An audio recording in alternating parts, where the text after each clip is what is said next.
Today, we're going to unpack something called the unity principle and really look at how a single, powerful idea can become the blueprint for an entire worldview.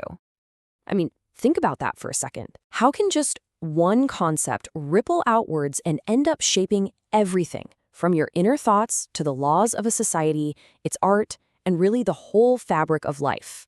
Well, let's dig into how that actually works. Okay, so here's what we're going to cover. First, we'll talk about what makes an idea all-encompassing. Then we'll get to the main event, a principle called Tawhid.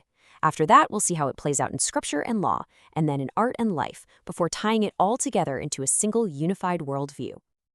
So, first up, what do we even mean by an all-encompassing idea? We're definitely going beyond just a simple belief here. We're talking about something way more fundamental. You see, the kind of idea we're getting into isn't just one belief on a long list. It's more like a central organizing principle, an operating system, if you will, that connects a person's inner world, the way their community is structured, and their basic understanding of reality itself. And that brings us right to the heart of this whole thing, Tawhid, the principle of unity. This is the core concept, the engine that makes all of those other connections possible. So what is Tawhid? Well, on the surface, it's the principle of divine unity. But in Islamic thought, it's so much more than a theological term. It's the core idea that this unity is the thread that weaves all parts of existence together into one single coherent reality. Okay, to really get this, let's make a quick comparison. Most of us are familiar with monotheism, right? The belief in one God. Tawhid kind of takes that to the next level. It's not just about the number, one. It's about the fundamental unity of all existence that flows from that single source. It's a shift from just counting to one to seeing how everything is connected as one. Now, this idea of unity also has some really deep psychological effects. You see, Tawhid becomes the foundation for building a unified self. As this quote gets out, those feelings of internal conflict we all have, anxiety, confusion, they're seen as symptoms of forgetting this core unity. They pop up because of what are called false attachments and this illusion that we're somehow separate from that divine source. So the goal becomes realigning yourself with that underlying oneness. Okay, so that's the personal side. But how does an abstract idea like this scale up? How does a concept of cosmic unity translate into the actual rules that govern a whole society? Well, the logic is actually pretty straightforward.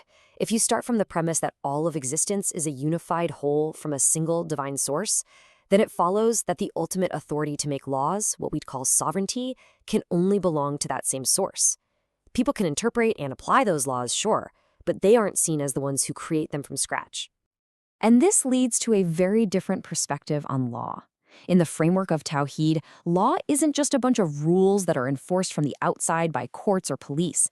It's seen as a system that comes from a divine source, and it's meant to bind the community together from the inside through a shared understanding of that single source of authority. All right, so we've looked at the inner self, and we've looked at society's rules. But what about the physical world, the stuff we can actually see and touch? Let's look at how this unity shows up in life and in art.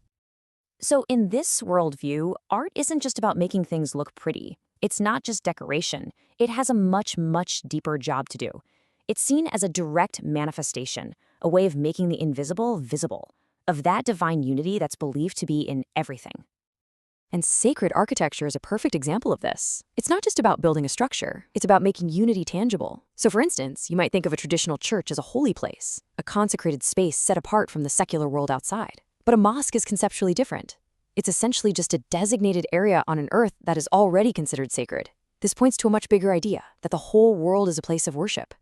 So, at the end of the day, that's the job of art in this context. It takes this huge, abstract, invisible essence of faith, that core principle of unity, and it translates it into a visible reality, reflecting the heavenly right here on earth. And that brings us to our final section. Let's step back, pull all these threads together, and look at the big picture, a truly unified worldview. You can see the progression pretty clearly now, right?